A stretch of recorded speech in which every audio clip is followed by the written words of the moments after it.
الحمد لله نتوما شاهدتوا معنا، درتوا معنا واحد الجوله في المدينه ديال قريه بو محمد. شفتوا ان المدينه ديال قريه بو محمد عرفت واحد التغير مهم من ناحيه ديال التاهيل ديال المدينه والتهيئه ديال الفضاءات المدينه والتهيئه ديال الاحياء السكنيه، سواء الاحياء السكنيه اللي ناقصه التجهيز او الشوارع الرئيسيه بالمدينه. شفتوا مجموعه ديال المشاريع اللي تم التنزيل ديالها على ارض الواقع، مشاريع رياضيه ثقافيه اجتماعيه. يعني من لا يشكر الناس لا يشكر الله. اول حاجه انا بالنسبه لي ضروري نقدم الشكر الجزيل للسيد عامل اقليم تاونات على المجهودات القيمه التي يقوم بها الى جانب مجلس جامعه قريه بو محمد والدعم ديالو لهذا المجلس لاجل تحقيق التنميه المستدامه في المدينه بشكل عام. وبطبيعه الحال من خلاله لابد من تقدم بالشكر الجزيل للشركاء ديالنا، القطاعات الحكوميه كلها اللي ساهمت الى جانب المجلس الجماعي في تنزيل هذه المشاريع، اللي هي قطاعات حكوميه ساهمت باعتمادات ماليه مهمه. كاين وزاره الفلاحه، كاين وزاره التجاره والصناعه والاقتصاد الرقمي، كاين وزاره الداخليه المديريه العامه للجامعه الترابيه، كاين وزاره السكنه والتعمير وسياسه المدينه، كاين وزاره الشباب والرياضه يعني التسميه السابقه وزاره الشباب والرياضه، كاين مجموعه القطاعات الحكوميه، كاين المجلس الاقليمي، كاين مجموعه ديال القطاعات الحكوميه اللي ساهمت الى جانب المجلس الجماعي في تنزيل مجموعه ديال المشاريع، سواء تعلق الامر بمشاريع ديال البنيه التحتيه، واللي كيف ما شفتوا بالفعل يعني الشوارع الرئيسيه واحد 75% من المداخل المدينه تصوبت، تقريبا واحد 24 حي سكني عرف التهيئه وعرف يعني اشغال التهيئه جد مهمه. هذا الشيء كامل انا قلت يرجع فيه الفضل للشركاء ديالنا. بالنسبه لتهيئه الاحياء الشكر الجزيل للمديريه العامه للجامعه الترابيه، وزاره الاسكان وسياسه المدينه. بطبيعه الحال من غير هذا الشيء ديال التهيئه ديال المدينه والاحياء السكنيه كاين مشاريع مهمه ذات الطابع اجتماعي واقتصادي. اخص بالذكر مشروع ديال بناء مجزره عصريه بقريه بو محمد، وهي نموذج يعني ديال المجزرات على المستوى الوطني معترف بها من طرف لونسا. هي في المراحل النهائيه ديالها. هذه المجزره تم البناء ديالها والتجهيز ديالها وغيستكمل التجهيز ديالها من خلال الدعم ديال وزاره الفلاحه مشكوره، وديال وزاره الداخليه المديريه العامه للجامعه الترابيه مشكوره كذلك.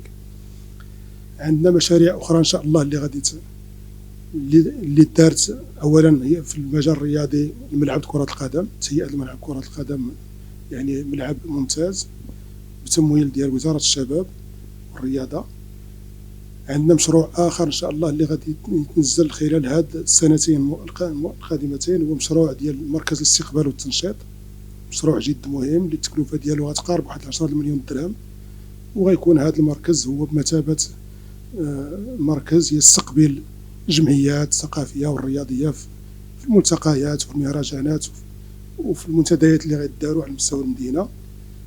مشروع جد مهم. عندنا مشروع اخر ديال احداث محطه طرقيه، عندنا مشروع اخر ديال احداث مركز حي حرفي وخدماتي، وهذا المشروع كذلك هو جد مهم بشراكه ما بين المجلس الاقليمي ووزاره التجاره والصناعه والاقتصاد الرقمي ووزاره الداخليه المديريه العامه للجامعه الترابيه. وعندنا كذلك مشروع اللي ان شاء الله الرحمن الرحيم غتنطلق فيه الدراسات، هو مشروع ديال احداث مستشفى القرب قريه بو محمد بشراكه ما بين وزاره الصحه والمجلس الاقليمي لتاونات. هذا المشروع اللي انطلقت فيه الدراسات واللي تلتمس بالحاح انه يتنزل في اقرب وقت نظرا للحاجه الملحه للساكنه ديال دائره قريه بو محمد، ماشي غير قريه بو محمد، يعني عشرات الجماعات على مستوى دائره قريه بو محمد كلها عندها مشكل وتعاني في هذا المجال ديال الصحه. ما يمكنناش نذكروا انه كاين خصائص كبير على مستوى دائره القريه، يعني ماشي كاع الجماعات الترابيه ديال دائره القريه عندهم مستوصفات صحيه وتيشتغلوا اولا. ثانيا هذه المستوصفات الصحيه في الجامعات كاملهم كاين مستوصفات اللي ما فيهش طبيب، يعني حنا جينا نشوفوا المؤشرات ديال الصحه على المستوى المحلي بعيده كل بعد عن المؤشرات ديال الصحه على المستوى الوطني ولا الجهوي.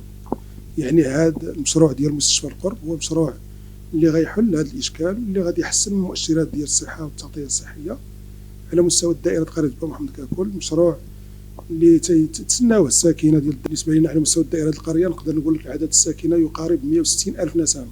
هاد 160 الف نسمه ما عندهمش سبيسياليست، ما عندهمش طبيب مختص في التوليد، وما عندهمش طبيب مختص في الاطفال، ما عندهمش طبيب جراح اللي يدير غير العمليات الجراحيه البسيطه، ما عندهمش حتى زعما حتى ادنى شروط ديال الصحه.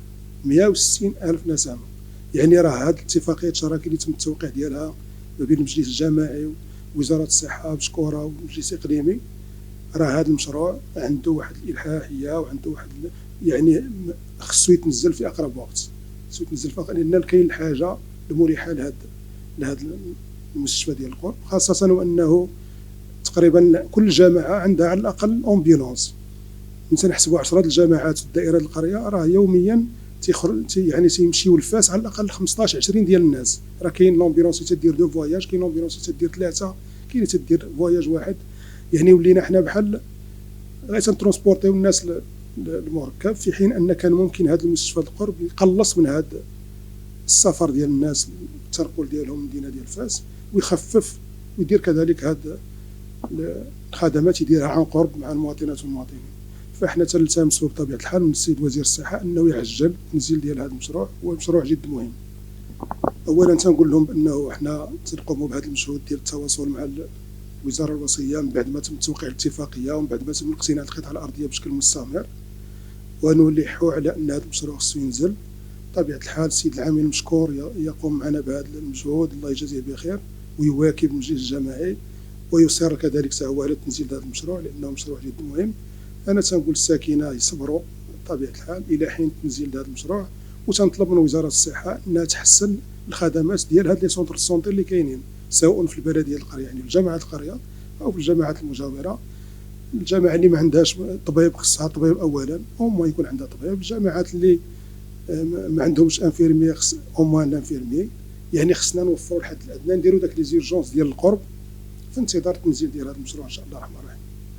انا قلت بانه يعني بشكل عام في هذه السنوات نقولوا من 2019 اليوم واحد 4 سنين تقريبا، 4 سنين عرفت تنزيل مجموعه المشاريع.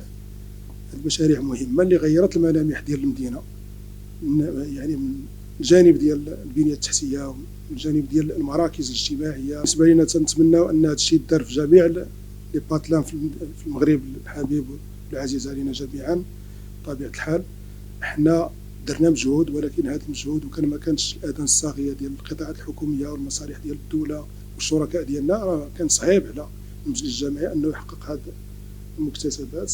الساكنه ديال قريه بو محمد تساهل احسن، يعني تساهل اكثر من هذا الشيء، لان الواقع الحال انه كانت تتعرف تهميش كبير لمده سنوات.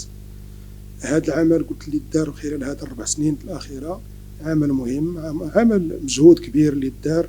بطبيعه الحال سهروا عليه مجموعه الناس، انا تنشكرهم هاد الناس اللي ساهموا في تنزيل هذه المشاريع، لانه ماشي بالسهل انك تنزل هذه المشاريع في هذه 4 سنين وبهذه الجوده وبهذا الشيء اللي شفتوا وعينتوه. وحنا مازالين اليوم يمكن كان عندكم واحد الزياره واحد الورش كان مفتوح عندنا في حي بوشمار، يعني هو اخر حي دابا لحد الساعه اللي تنديروا له التهيئه. هذه واحد 20 يوم كان عندنا حي اخر كنا تنصاوبوه اللي هو حي المسيره. احنا مازال مستمرين ان شاء الله الرحمن الرحيم في التهيئه ديال الاحياء باش نستكملوا تهيئه جميع الاحياء السكنيه ديال المدينه ونربطوا جميع الاحياء بالمركز ديال المدينه. وان شاء الله الرحمن الرحيم غنحاولوا ما امكن نركزوا على المشاريع ذات الطابع الاجتماعي نظرا للاهميه ديالها. درتوا شفتوا معنا المركز ديال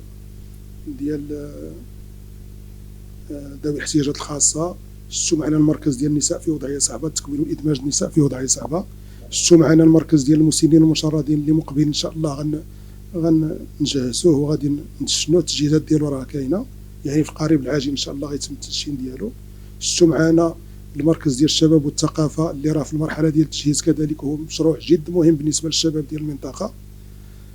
شفتوا معنا مشروع اللي منطلق اللي دابا راه متوقف، وان شاء الله نطلبوا الله ان تيسر الامور وتستمر فيه الاشغال في اقرب وقت، اللي هو مركز ديال تصفيه الدم مرضى القصور الكلوي ومركز ديال داء السكري، وهذا مشروع جد مهم.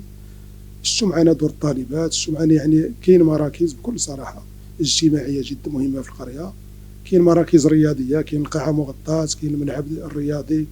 ان شاء الله غيكون عندنا ملاعب القرب كذلك في الاحياء السكنيه في المستقبل. احنا بالنسبه لنا ما تنميزوش ما بين الاحياء السكنيه اولا، وما تنميزوش ما بين المواطنين في تنزيل هذه المشاريع. الى لاحظتوا بدينا التهيئه ديال المدينه من المركز، وبقينا غاديين. راه من تنقولوا 23 حي سكني وتنقولوا اي حي سكني دخلنا له راه تنساليوه، يعني تيتسالى بجميع الازقه ديالو بجميع. هنا لابد، انا بالنسبه لي تنقول كاين مجهوديه ما نكروش، ولكن ضروري ومؤكد اننا نشكروا السيد العامل. صراحه انا تنعاود نشكروا مره اخرى السيد عامل اقليم تاونات سيدي صالح دحا، شكرا له جزيلا، لانه واقف الى جانب المواطنات والمواطنين والمطالب المواطنات والمواطنين، تيدعم المجلس الجماعي في تنزيل المتطلبات والتطلعات ديال الساكنه. وبطبيعه الحال نشكروا الشركاء ديالنا اللي ما تيبخلوش. اي شريك مشينا، اي قطاع حكومي اتصلنا به او اي قطاع حكومي مشينا عنده وطالبنا المساهمه ديالو في هذه التنميه ديال قريه بو محمد، فالا تيجاوبنا بالايجاب الا تيكون معنا شريك. شكرا جزيلا.